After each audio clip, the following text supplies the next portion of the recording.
हम फिर से लेकर आ चुके हैं आप लोगों के लिए शाम की सभी ताज़ा और बड़ी खबरें। एक एक कर आपको सारी खबरों की जानकारी देंगे आज देश दुनिया में क्या कुछ हो रहा है।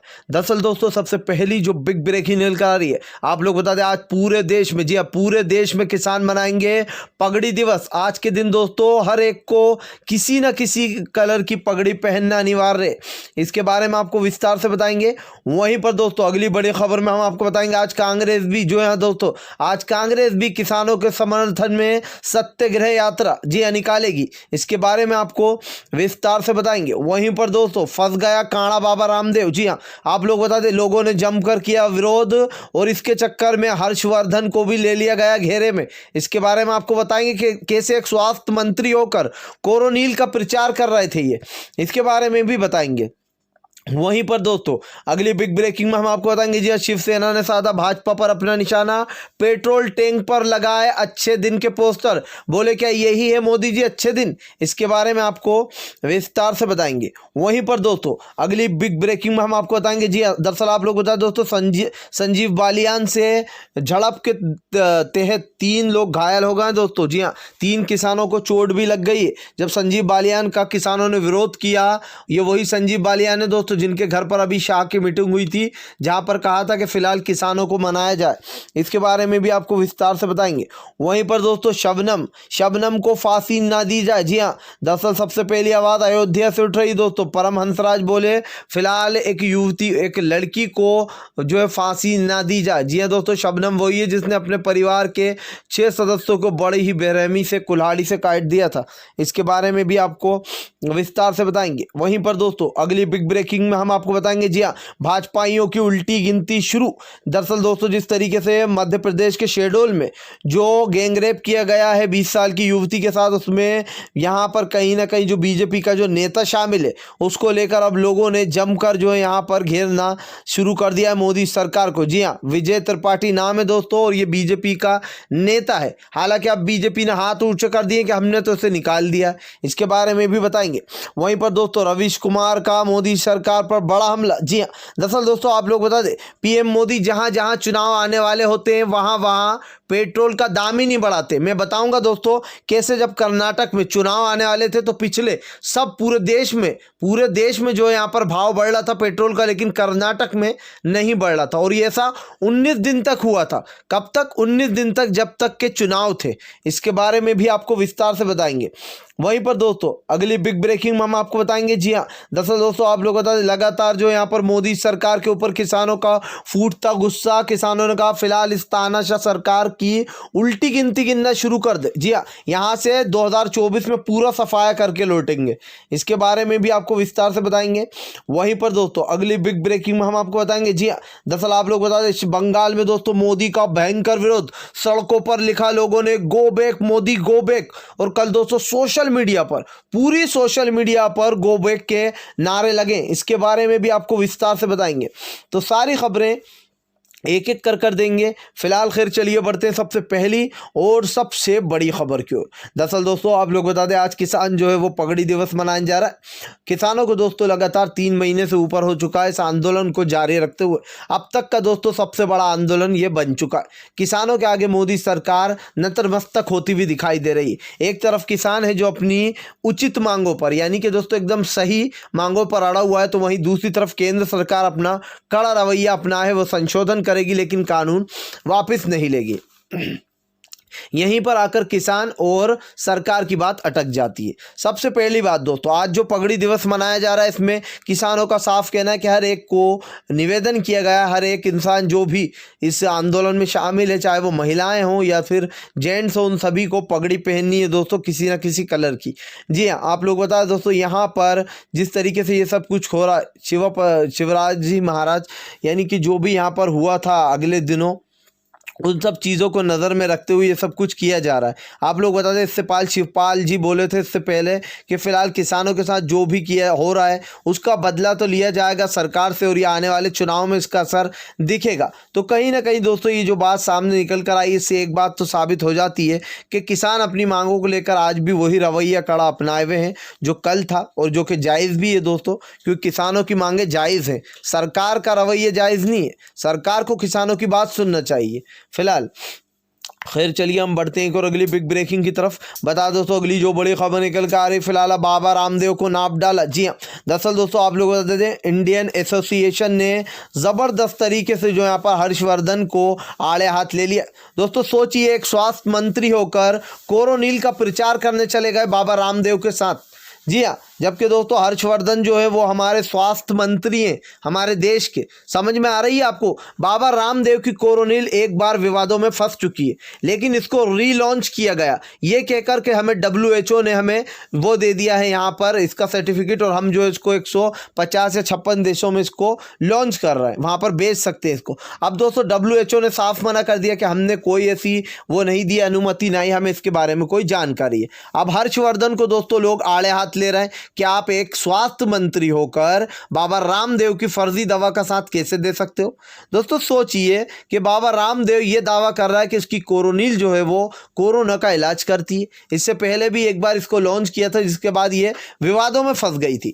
अब फिर से बाबा रामदेव लोगों को चूरन चटाने में लग गए, और अब की बार तो चूना लगाने में हर्षवर्धन भी जमकर साथ दे रहे हैं। कभी दोस्तों आपने इनका कनेक्शन समझने की कोशिश की है? हर्षवर्धन जो है स्वास्थ्य मंत्री किसके गुट के?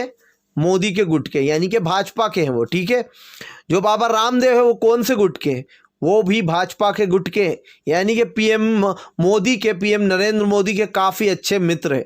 ये जो पैसा कमाता है दोस्तों बाबा रामदेव, जो इतना इतना पैसा आता है और जो अपनी फर्जी चीज़ें बेचता है बाबा रामदेव, शहद में 90% चीनी निकलती है, सिर्फ 10% ही उसमें शहद होता है। ठीक है, ये सारा पैसा कब काम आता है दोस्तों? चुनाव के वक्त।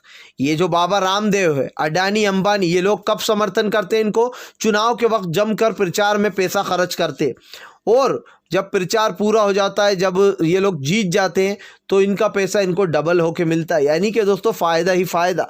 जी हाँ, सरकार का साथ देने का कुछ तो इनाम मिलना चाहिए। तभी तो हर्षवर्धन भी कूद पड़े बाबा रामदेव की दवा को कहते प्रमोट करने। फिलहाल खैर चलिए हम बढ़ते हैं एक और अगली बिग ब्रेकिंग की तरफ। बता दोस्तों अगली जो बड़ी खबर निकल कर आ रही फिलहाल, शिवसेना ने सादा मोदी सरकार पर अपना निशाना लगाया, अच्छे दिन के पोस्टर। दरअसल दोस्तों लगातार कच्चे तेल यानी कि पेट्रोल की कीमतें लगातार बढ़ती जा रही हैं, जिसको लेकर मोदी सरकार घेरे में आ गई है।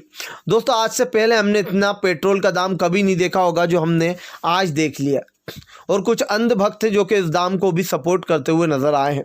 जी हाँ, हमारे बॉलीवुड के कुछ सो कॉल्ड स्टार जो हैं वो इस मामले में कुछ नहीं बोले। जब कांग्रेस थी तब उनका मुंह खूब खुलता था। हो सकता है शायद वो इसलिए भी क्योंकि कांग्रेस तानाशाही नहीं करती थी, और जो यहाँ पर इनको दलाली करने की ज़रूरत नहीं पड़ती थी। अगर कांग्रेस भी यही कड़ा रुख अपनाती तो आज उनकी भी ये लोग दलाली कर रहे होते, लेकिन फ़िलहाल अभी भाजपा की दलाली में लगे हुए। चलो इन्हें लगे रहने देते हैं। फिलहाल हम अपने पॉइंट पे आते हैं। पॉइंट ये है दोस्तों कि लगातार कच्चे तेलों की कीमत बढ़ने से शिवसेना ने पेट्रोल पंपों पर जो यहाँ पर बड़े बड़े बैनर पोस्टर लगा दिए हैं, जिस पर लिखा था क्या यही है मोदी जी अच्छे दिन। जी हाँ, तो सोचिए दोस्तों शिवसेना ने आड़े हाथ ले लिया। इससे पहले भी शिवसेना ने अपना बयान दिया था कि लगातार पेट्रोल की कीमतें बढ़ती जा रही हैं, और एक तरफ मोदी जी कहते थे कि अच्छे दिन आएंगे। सोचिए दोस्तों घरेलू गैस की कीमतें बढ़ती जा रही हैं, आम आदमी कहाँ से देगा? आज आम आदमी के पास दोस्तों खाने के लिए तो पैसा है नहीं, इन चीज़ों में इंसान को खर्च करना पड़ेगा। दोस्तों महंगाई लगातार बढ़ती जा रही है, लेकिन आदमी की जो जेब की कमाई है वो नहीं बढ़ रही है। कमाई उसकी उतनी है, महंगाई बढ़ती जा रही है। और ये वही भाजपा है, ये वही नरेंद्र मोदी है जो 2011 में या 12 में खड़े होकर चिल्ला रहे थे कि भाई ये हमारे देश के प्रधानमंत्री मनमोहन सिंह को गरीबों की मदद करनी चाहिए, उनको जो है यहाँ पर पेट्रोल के दाम कम करने चाहिए तत्काल में, और ये जो महंगाई बढ़ रही है। बड़ा बड़ा भाषण देना इनके लिए दोस्तों बहुत आम बात होता है जब ये सत्ता से बाहर होते। जैसे ही सत्ता में आते हैं तो अपना गिरगिट की तरह रंग बदल लेते, चाहे वो कोई भी हो। ये भाजपा के लोगों की खासियत रही है। फिलहाल खैर चलिए हम बढ़ते हैं एक और अगली बिग ब्रेकिंग की तरफ। बता दोस्तों अगली जो बड़ी खबर निकल कर आ रही है, बंगाल में मोदी के दौरे पर भयंकर विरोध। जी हाँ दोस्तों, कल पश्चिम बंगाल के दौरे पर थे दोस्तों PM नरेंद्र मोदी।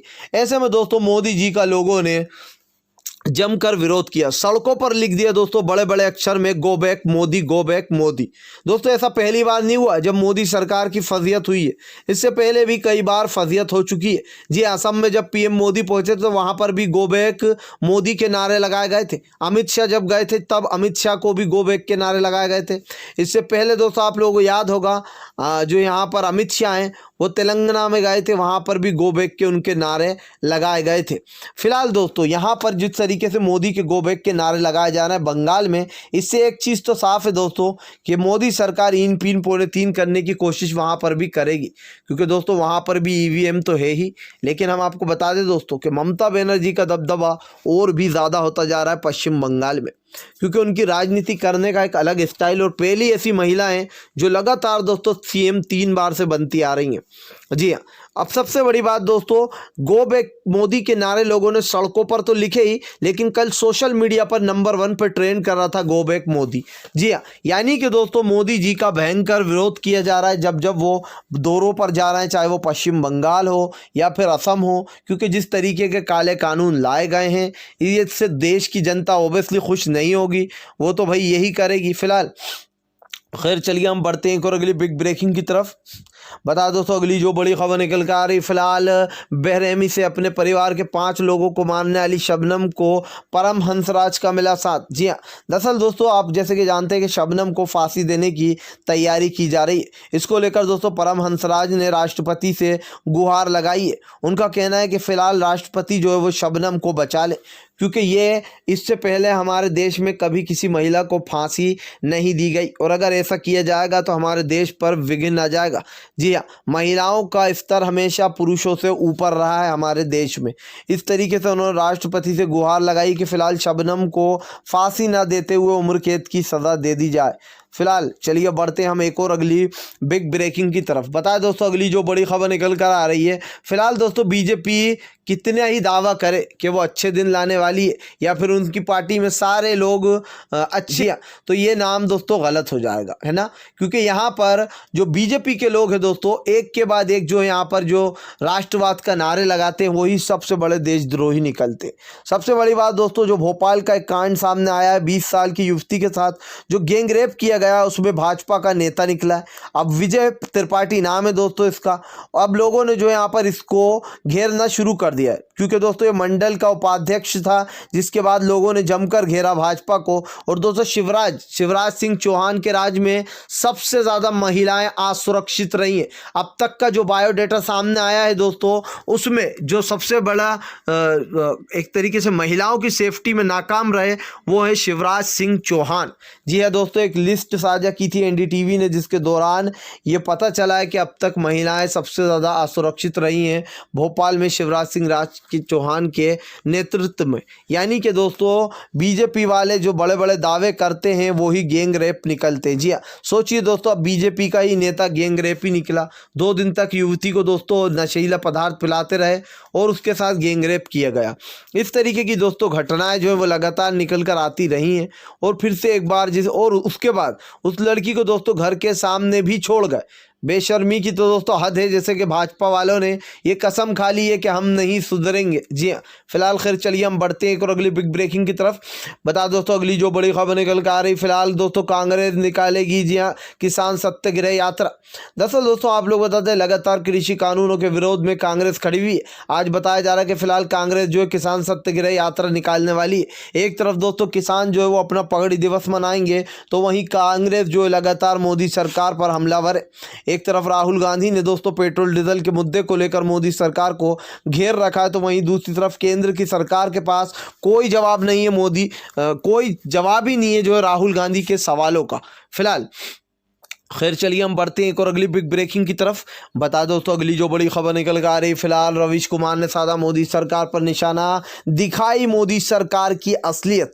दोस्तों रवीश कुमार साहब जो भी बात बोलते हैं वो बहुत ही सही और बहुत ही सटीक बात होती है। अब दोस्तों रवीश कुमार साहब ने ताना मारते हुए लिखा कि फिलहाल हमें पूरे देश में चुनाव करा देना चाहिए, इससे क्या होगा कि पेट्रोल का दाम कम हो जाएगा। क्यों कह रहे हैं दोस्तों वो ऐसा, चलिए मैं आपको बताता हूं। मैंने इसकी पूरी हिस्ट्री निकाली। दोस्तों आपको याद होगा कर्नाटक में जब अभी चुनाव आने वाले थे तो मोदी सरकार ने पूरे देश में पेट्रोल के दाम बढ़ाए, पूरे देश में बढ़ाए, लेकिन सिर्फ एक जगह थी, एक राज्य था जहां पर पेट्रोल के दाम नहीं बढ़े, और वो राज्य कौन सा था दोस्तों? कर्नाटक। कर्नाटक में दोस्तों 19 दिन तक पेट्रोल के दाम नहीं बढ़े, यानी कि जब तक चुनाव चलते रहे जब तक पेट्रोल का दाम नहीं बढ़ा। एक और मैं आपको उदाहरण देता हूं। याद कीजिए दोस्तों जब यहां पर पीएम के चुनाव होने वाले थे, यानी कि जब पीएम के चुनाव होने वाले थे, राहुल गांधी और मोदी आमने सामने थे, तब मोदी सरकार ने जो सालों से यानी कि जो 6 सालों से लोगों के ऊपर जीएसटी लगाई जा रही थी, उनसे डबल डबल टैक्स वसूला जा रहा था। जैसे ही चुनाव आने वाले थे पीएम के, वो टैक्स माफ़ कर दिया गया था और मोदी ने कहा था कि अब जो है हम लोगों से ज़्यादा टैक्स नहीं लेंगे, हमें जिताइए, हम जो यहाँ पर लोगों के लिए सुविधाएं लाए हैं, ग्राहकों के लिए सुविधाएं लाए, जो दुकानदार हैं उनके लिए, और टैक्स दोस्तों कम कर दिया गया था। यानी कि दोस्तों मोदी सरकार की जो रणनीति है वो ये है कि जहाँ चुनाव आने वाला है वहाँ पर जो है यहाँ पर फ़ायदा दो, जहाँ चुनाव नहीं है वहाँ पर पैसे बढ़ाते रहो। फिलहाल अगर आप भी शांतिपूर्ण ढंग से पीएम की इन सभी गलत नीतियों का शांतिपूर्ण ढंग से विरोध करते हो और आप भी मानते हो ये सरकार एक तानाशाह सरकार है, इसको तत्काल में अपना इस्तीफा दे देना चाहिए, तो इस वीडियो को ज़्यादा से ज़्यादा शेयर कीजिए, लाइक कीजिए, और अगर आप हमारे चैनल पर पहली बार आए हैं तो सब्सक्राइब करने के साथ साथ पास में एक घंटी आएगी यानी कि बेल आइकन, उसको ज़रूर दबाएं ताकि हमारे हर वीडियो की अपडेट आपको मिल पाए। हम मिलेंगे आपसे नेक्स्ट वीडियो में, तब तक के लिए वंदे मातरम, जय।